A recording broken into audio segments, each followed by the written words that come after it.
Welcome into the Cutaways Podcast, and today we are breaking down the Holdovers.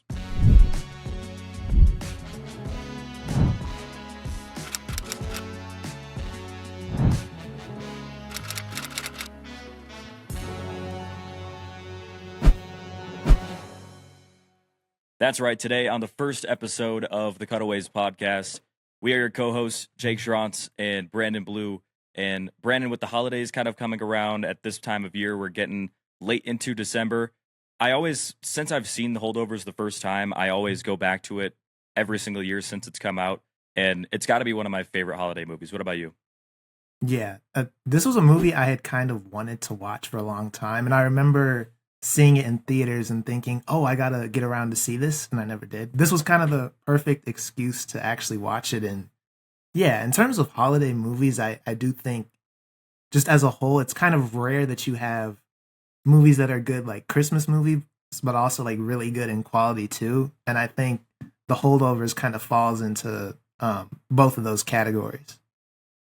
Yeah, it definitely does. And I feel like from the outside, if someone hasn't ever heard of this movie and you look at maybe the movie poster or just like some images from it, there are some images that it has like a winter aesthetic, kind of a, January, February type aesthetic. There's snow everywhere. Even the school, the campus, there's a lot of that aspect of it throughout the movie. But when you really sit down and watch it and you see like, okay, the whole point of the movie is these kids are at a kind of like a boarding school or like some kind of fancy high school, and they are staying over there over the holiday break because either their parents aren't around or they just can't get back home for Christmas break or winter break. So yeah, that's essentially what the movie kind of is about. I guess that's kind of a surface level way to think about it, but that's just like the setting and the tone of the movie. But where do you want to go first with this? Do you want to go with the themes? You want to go to the characters? What do you want to do? Honestly, like the visuals of it. Like I know it's such a small part of the movie, but I think it adds kind of an extra layer like to the kind of that holiday cozy warm like familial theme that it has. And like it really does just feel like you're watching a movie from the 70s, but in like a good way, not one where it's like, this is a dated movie. And obviously that was done intentionally, but I think it really adds like the overall warmth of the movie. Yeah, I think that's a good point to bring up because when I first watched it in theaters, I remember from seeing the trailer, I was expecting that aspect of it to. I'm not even really sure how they produced it. I don't know if they maybe mixed in some older equipment to get that specific sound of a movie from that era, or obviously they had to do a lot of work in post-production to make the video and the part that you see on screen have that kind of grainy feel from those period films. But I actually really liked it, and like you said, it doesn't make it feel dated, but I almost feel like it makes this movie have a timeless aspect of it because you go back throughout time and look at movies from specific eras, there will be either phrases or there will be the way that people dress. Like setting it in a specific time period kind of makes this a movie that you could watch now, but also a movie you could watch 20 years from now, and it's still going to have the same impact because it doesn't rely on a modern trend, if that makes sense. Yeah, I definitely agree, especially like when you think about the time period it's set into. And like when I was watching it, it reminded me, maybe not in terms of the plot, but just kind of like the way I felt watching it. It reminded me a lot of a Christmas Story, which I consider to be like a timeless classic too. So I definitely think it holds up to that part, and it's like there's also so many good quotes in there too. I feel like that every time you watch back, you'll just kind of get that joy, when you're revisiting it. And I could definitely see myself watching this with my kids whenever I do have a family, and I'm like, okay, we're gonna watch a really good Christmas movie. I'm gonna put this on for y'all. Yeah, it's a really interesting type of viewing experience because I think there are things that different audiences will find entertaining. Like I think of a scene like when they go to the Christmas party and I guess I should say spoilers ahead going forward. But when they go to the Christmas party, just after halfway through the movie, it kind of splits off the characters into different parts of the scene. So you'll get to Paul Giamatti's character as he tries to talk with the other faculty member from the school. And then you've also got the younger character played by Dominic Sessa, Angus Tully. He kind of goes off with some of the younger characters. So I think this movie has good parts of it that appeal to different audiences. And I think that's what makes it such a good viewing experience overall. No, I agree full-heartedly. I mean, especially when you kind of think about the experience that the mother was going through, like with the loss of her son, and then you mentioned Tully's character as well. Like, I think the main thing with this movie, if the title doesn't really play into it, the whole theme is just like loneliness and kind of building community with the people that are around you. And I think what makes it so appealing, like you said, is the fact that there are so many different people who you can kind of draw from in the cast, but they all kind of experience loneliness in kind of unique ways. Like Giamatti's character, he's just really a loner, but it's kind of implied that he has a lot of insecurities about it, and that's kind of why he strays off by himself. And then with Tully's character, his family obviously is not an ideal situation, like his mom, stuff going on with his dad, and then she married somebody else, and they just kind of kicked him to the curb, if we're being honest. So I feel like it does really make it something that everybody can kind of relate to, because you can, even if you don't identify with the character specifically, I think they kind of have experiences that everybody can kind of be like, oh, I really empathize with that. Yeah, they've got experiences, they have emotions that are so easy for anyone to pull from or see themselves in. And I think an interesting aspect of the movie, you mentioned the caretaker, like she works in the kitchen, played by Devon Joy Randolph. Her character is one of the most interesting ones that you notice throughout the film, because in different aspects of it, they kind of show her as like a victim and someone who's obviously struggling with a massive loss of losing her son in the war. But they make her such a dynamic character, because that's not all she brings to the table. She also kind of is the hard hand when it comes to Paul Giamatti's character, and saying, these kids have it rough too, and you need to treat them better than how you are with the role and the opportunity that you've been given. And she just adds such an interesting dynamic, because even though she herself is dealing with this great loss, she's still able to find it within herself to provide what these kids would need out of a holiday in what's really a tough situation staying at school. Yeah, I think she, just as a matriarchal figure as a whole, she really does her job well. And I definitely like that part about her. And even though she was clearly struggling, she was like still trying to find the positives in the situation. It felt like, I know she had that kind of meltdown at the party, but I think that's something anybody would kind of have. And you saw, when she did reunite with her sister, she was still in great spirits. And at the end, like how she takes the experiences that happened with her son, and we learn that she's trying to save up all of the money that she earns, so that way she can give it to her. I can't remember if they were having a son or daughter, but so she can give it to her niece or nephew, so that way it's not really kind of a repeat situation of what happened with her son, where he couldn't go to school. But yeah, I really liked her as a whole, just because, like you said, there's a lot of nuance to her, and she wasn't really just one shade of sorrow, I guess. Yeah, and that's a good point to bring up, where she's trying to help provide for her upcoming young person in her life, and her being at this school that features so many young kids that clearly don't appreciate the place that they are in society. It really creates a interesting dichotomy, because even though she works at this place and she had a kid that was coming from this place, they weren't in the same financial position as almost every other family that went to this school. So seeing her be the butt of all these kids' jokes, but then as you watch throughout the movie, you kind of learn more about her and realize like, wow, these kids are clearly just immature and don't know anything about the real world. It really is just interesting to watch, I think. Yeah, and I love that you said that, because the scene with Kuntz, I believe was his name, the kid with the longer hair in the beginning. Yep.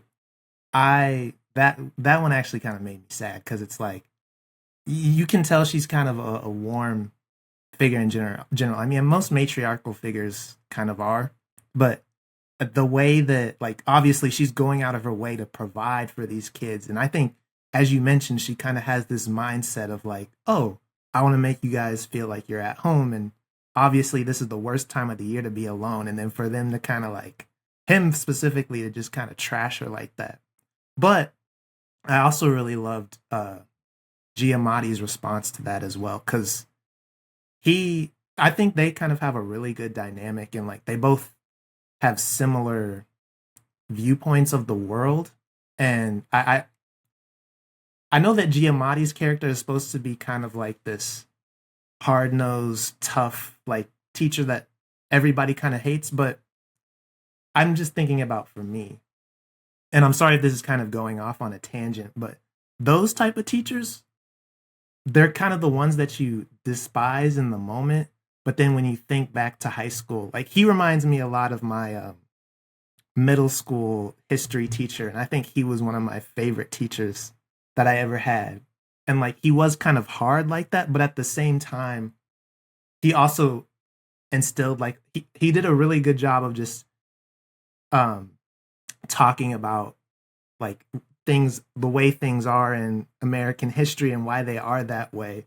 And to me, he just gave me a lot of those, like, he has a lot of really wise lessons in him, and I know that everybody hates him, but I feel like when these kids grow up and they get older, like, this is the type of teacher that you would really regret not learning more from as time goes on.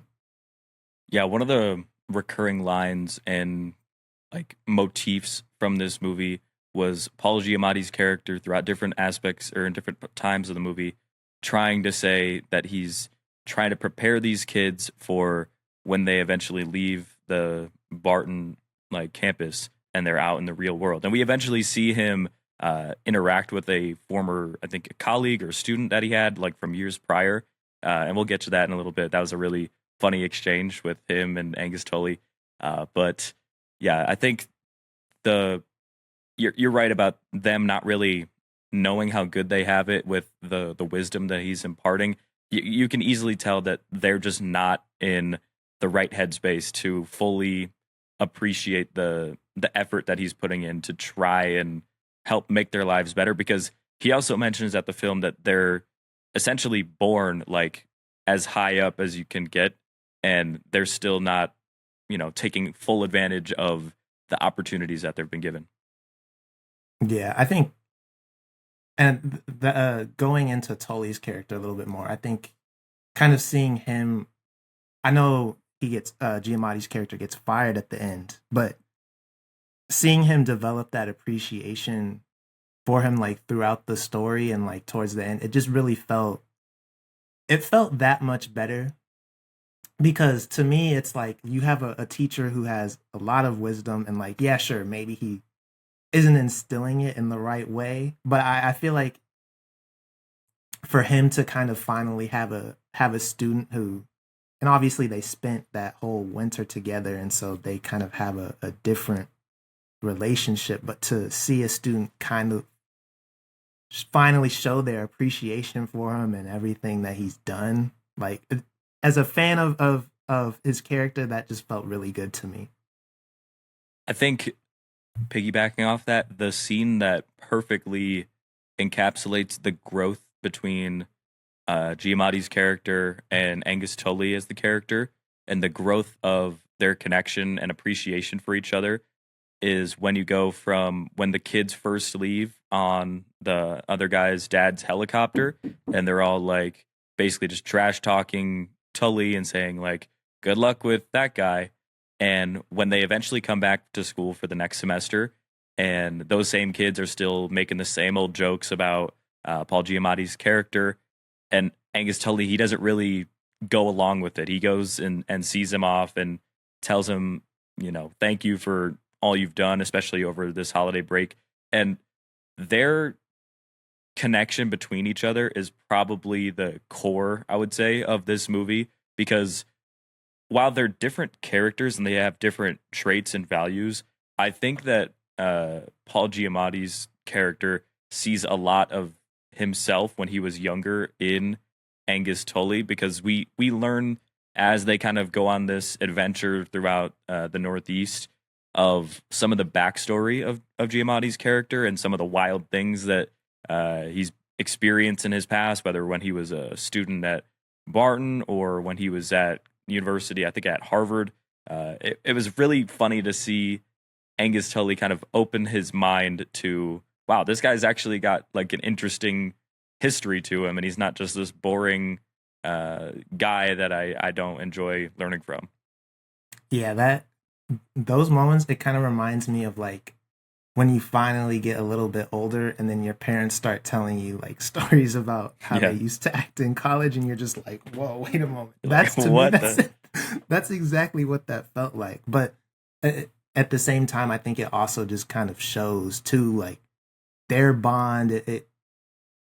I think when you go through an experience like that, it's like you kind of stop looking at this person as like just a teacher, and it's like, no, this is really, in his eyes, like, and what he was going through, that was really kind of it was a short time, but he really probably became a father figure for him. Yeah, he did. And I think family and like paternal relationships is another key point of the making of this movie, because the reason that Tully isn't able to go home for the holidays is because his family that he grew up with his mom and dad, his dad ends up moving to a mental health facility where he's kind of looks like he's on medication, and he's got like caretakers looking after him 24/7. And so his mother ends up getting with this other guy, and they end up going on a honeymoon, so he can't come home for the holidays. And at one point, I think it's near the middle of the movie, we see Paul Giamatti talk about how his father wasn't really a big part of his life, and how he kind of managed to work his way up in the world and get to school and eventually go on to do some bigger and better things. And I think once Angus Tully kind of appreciates and realizes that part of him as a person, that's when the two of them really get close. Because, like I've already mentioned, I think Giamatti saw a lot of himself in Tully. That's when the switch flips, where Tully kind of sees some of his self and his issues that he's been dealing with in Paul Giamatti's character. Yeah, I think I definitely agree with that too. And I'm trying to kind of remember the order of how things happen in the story, but I also kind of love how once they do kind of go to the Northeast, and you brought that point up, but I think that's where you kind of see almost this flipping in the the reversal in the roles, if that makes sense, and how it's like, I wouldn't say at that point that there's anybody who's really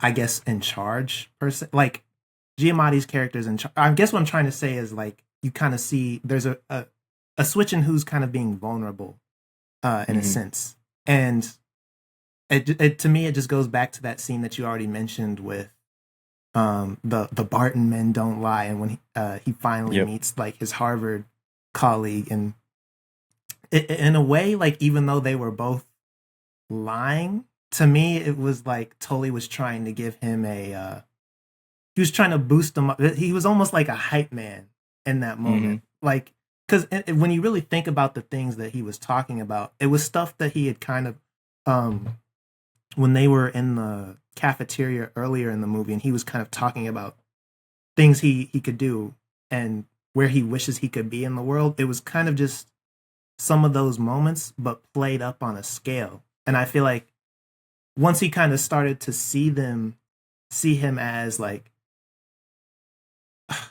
as a father or a paternal figure, I'll say, that's when you kind of see like the shift and like there's this real bond, and then he tries to gas him up in front of his old colleagues and not make him feel like he's such a, I guess, loser in that moment, even though he's not. But yeah, I think that's the moment that really sticks out when you kind of talk about the relationship between those two. Yeah, it's an example of, I think, them kind of learning from each other, because we see a lot of scenes of Giamatti kind of talking to Angus and being like, okay, here's something about the world that maybe you haven't thought about before. Like when they're walking around I think it's the museum where they're looking at all the ancient kind of like antique and stuff like that. And he's like, when you walk around here, you may not really appreciate what this is, but it's not just, I can't remember the exact quote, but he talks about like, it's not just the story of the past, it's an explanation of the present.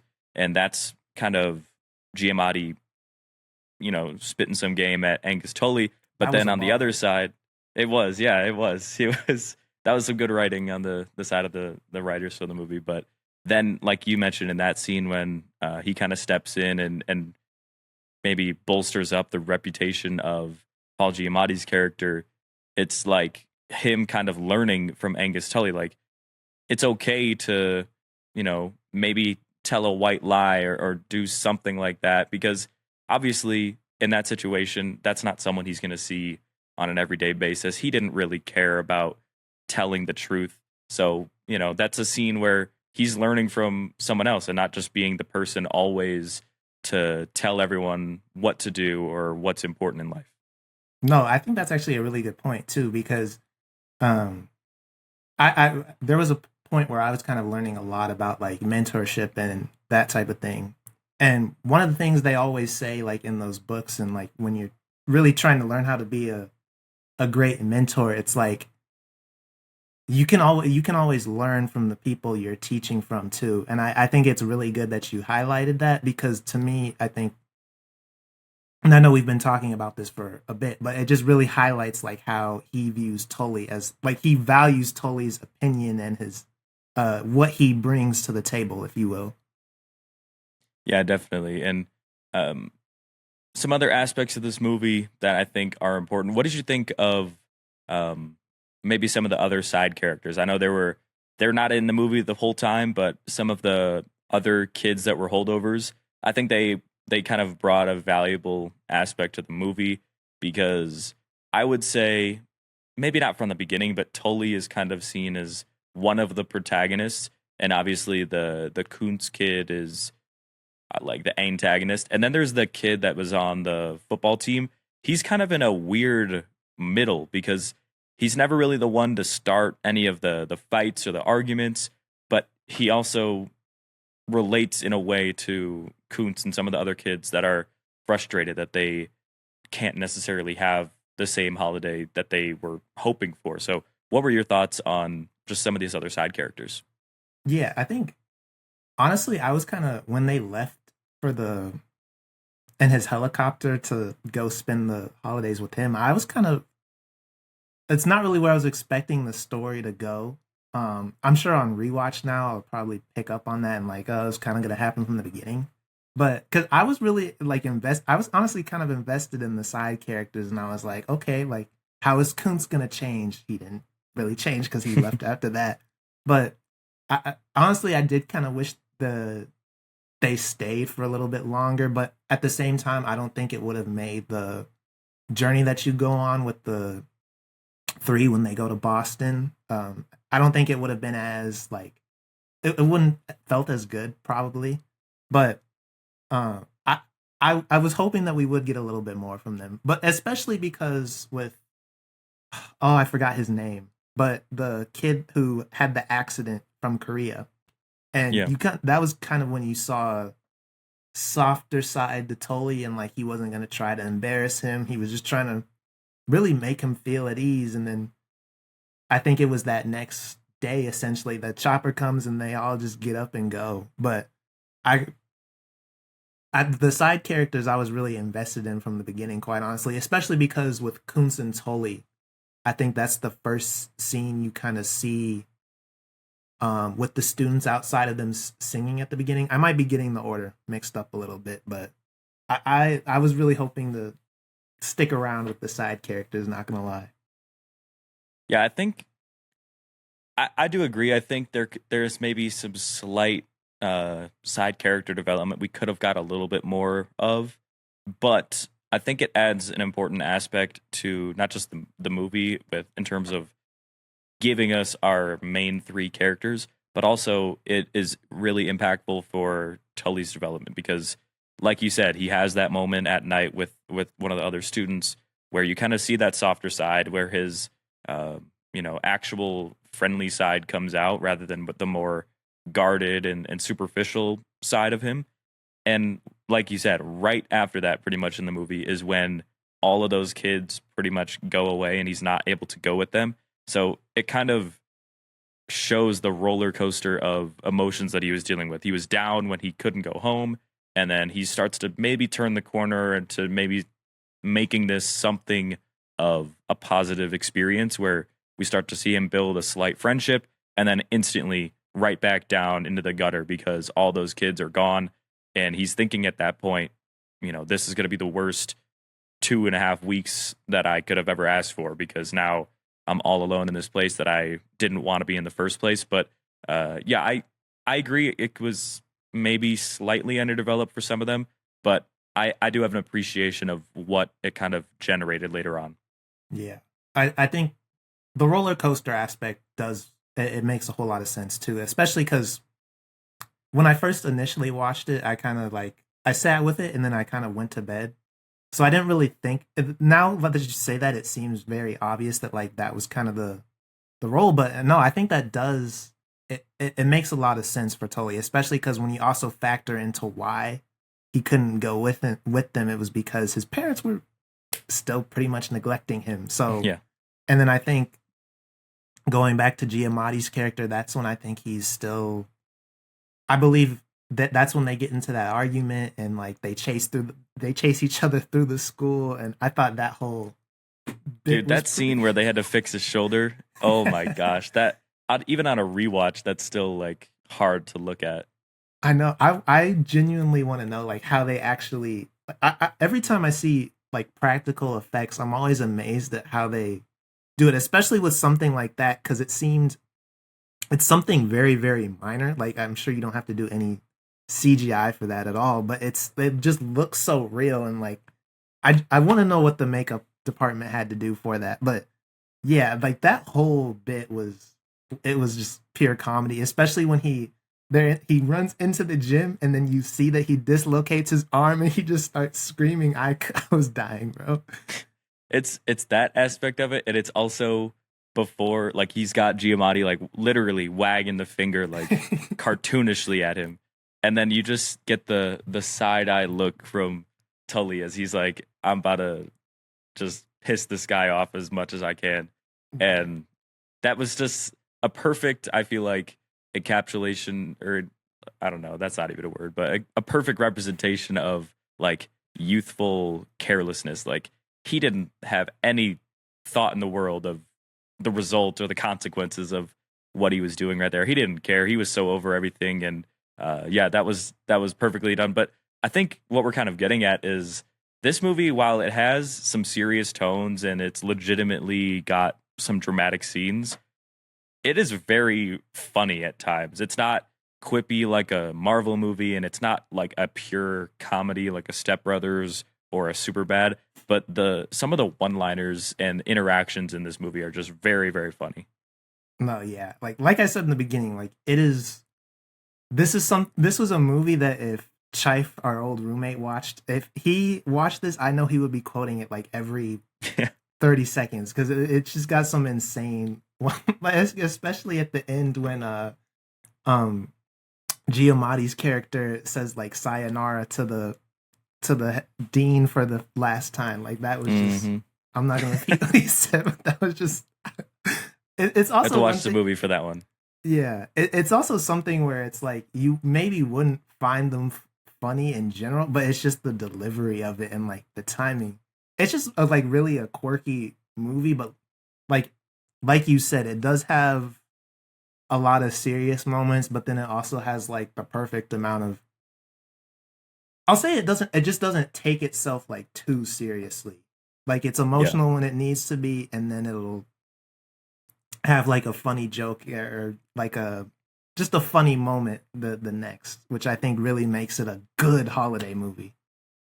And I think the jokes, a lot of times, especially for Giamatti's character, they come as a result of what we've been talking about, where he learns from Tully to not take life so seriously and so uptight. Like, you look at some of the stuff he was saying to his boss in some of the early scenes, he never in the world would have, given a response to his that same boss that we see later in the movie the way he did when he gets fired. I think, in my opinion, if he didn't have this experience with Tully over Christmas break, he showed him how to loosen up, how to have fun, how to go ice skating at the park in, I think it was in Boston, and how to go to the movies and just enjoy, like, the scene when they're talking during the movie and some guy shushes them and he literally like looks over his shoulder and just tells him to F off. Like, that aspect of the growth of Giamatti's character, I think, is my favorite part of this movie to kind of watch develop over time. Yeah. And also, as you're kind of saying that, I know we talked earlier about kind of like the timelessness of the movie. I feel like that trope of like kind of the old learning from the young and like just kind of loosening up and having like a fresher perspective. I think that's something that's also kind of a timeless trope and adds to the, I guess, rewatchability of this movie, because like going back to it's not only the visuals and like kind of the editing style, it really is just the themes too. And like as you said that kind of dinged in my head, like this is kind of a trope that we've seen countless times again. But I think we're also at a point now where it's not about like necessarily the originality, but just making people like still feel the connection between the people. Like that's kind of what makes it fresh. Like as long as you, if even if it's the same thing over and over, like as long as you can make people feel the connection, like they'll buy into it and rewatch it. And I feel like that's something that you're kind of seeing with this. It's not anything new, but it's so fresh because it's like there's so much human connection in it. And I think the performances from both Dominic Cessna and Paul Giamatti are just so good and so believable and also kind of like whimsical in a way that it makes it such a fun watch. Yeah, it's crazy, the performances when you look at them. I mean, obviously Paul Giamatti is a very accomplished actor. Divine Joy Randolph, I think, got an Oscar for this movie when it came out. But when you look at Dominic as an actor, I saw a story where this was like his first Hollywood role. They basically pulled him from a drama school up in the area that they were shooting in. So to think that this was like his first breakout type of role, and I say breakout kind of gently because while this movie was well received, I feel like it didn't get that, nationwide release type of experience where it was everybody was going to watch this movie. When I went to see it in theaters originally, it was showing in one of the smallest projector screen options at the movie theater I went to, and I almost think that kind of made the viewing experience better. It was like a smaller atmosphere, like you said earlier, this is like a cozy winter movie, and seeing it in a little bit of a smaller theater kind of added to it. Yeah, like you kind of talked about it, but for just going back to Dominic, like I just looked at his filmography and this was his first major movie ever. So it's one of those things where you're just like, oh wow. And because it seemed, I'm sure he's done other acting stuff before, but he really did just seem so believable in the part that he was playing. And like going off of the, I guess, cozy aspect of it, I think why I was able to buy into it so much is I kind of talked about like the authenticity of the performances, but I also feel like for Giamatti's character, I talked about how he kind of reminded me of a history teacher I had, but for Tully's character, me and my friend group, we were pretty nerdy back in high school. I'm not gonna lie, but he reminded me a lot of one of my good buddies that I had. Like he felt like he could just be a part of our friend group, like the jokes, but also kind of like he's going through his own stuff when he's kind of like away from everybody. And I think that just kind of adds to the, I guess, kind of warmth and coziness of it all, because these guys really do just feel like people you could insert into your everyday lives, even though it's some random day or wintertime in 1970s. All right. So last thing I had kind of planned out for this episode is a little bit of a discussion about the music and the score. There's a couple songs that I think they're not going to stick with you forever, but I think overall the score kind of helped put this movie in, and it handled the tone pretty well. There was different aspects of the score that were more serious and more dramatic, and I think the background of the scenes with that music made it really impactful. Like I think of when Tully is seeing his dad in the mental health facility for the first time in the movie, and you realize like, okay, this guy, he wants to see his dad so bad and tell him like what's going on in his life, and it's just clear that he's not able to fully comprehend and give Tully what he's looking for. And you see it. There's a great shot of when he's hugging his dad, and you just see slowly the realization on Dominic Sessa's face and his acting in that scene, where it's like, wow, my dad is really not the man that I remember and wish he was still. And from what I remember, the music in that scene as it kind of transitions into him and Paul Giamatti having dinner at the restaurant and talking about the backstory of his dad was on point. Yeah. And another thing that kind of sticks out to me is also kind of like from that same scene, just kind of, you talked about the realization on his face, but also I think when he says the quote, like, I forgot what he said exactly, but you just kind of knew that like he wasn't processing any of this at all. But like the score, like you said, throughout the whole movie, it really matches the vibe. And like, I'm kind of a sucker for scores because I really do think that like sound in movies and like with songs especially, like acting I think is only so much of a movie. Like it's really just the other atmospheric elements that I think really kind of help sell the performances, and for this I think the score did a really good job. It had kind of like it added to like the soft kind of warm ambiance, but also like just the montage of them traveling to Boston. I forgot the song that was playing exactly, but I think it served its role perfectly. And like anytime you have a movie where, and for this one, me admittedly, I don't think it was a score that kind of like jumped out at me and I'm like, oh, these needle drops are insane, But I feel like it's one of those movies where it's like anytime the score doesn't jump out at you, I don't think that's always I'm not trying to say this movie had a bad soundtrack. I'm not saying that at any means, because I feel like it really helped add it to the performances. But I think the way it kind of just blends everything together, I think really completes just the overall vibes of this movie and the believability of everything. Yeah, there was a lot of good piano tracks, and kind of piggybacking off what you said, it's great music to transition scenes, because there was a few times in this movie where we go from setting to setting, and it could be kind of harsh if you just go full hard cuts every single time. And there were some kind of cool and interestingly shot like fade ins and crossfades between scenes. And I think that helped with the, time period aesthetic of that type of film. I don't know exactly what era or what decade it is, but whatever it is, it matched it very well. But yeah, that's pretty much all I had kind of prepared for what we wanted to talk about. Is there anything else that you wanted to kind of dive into?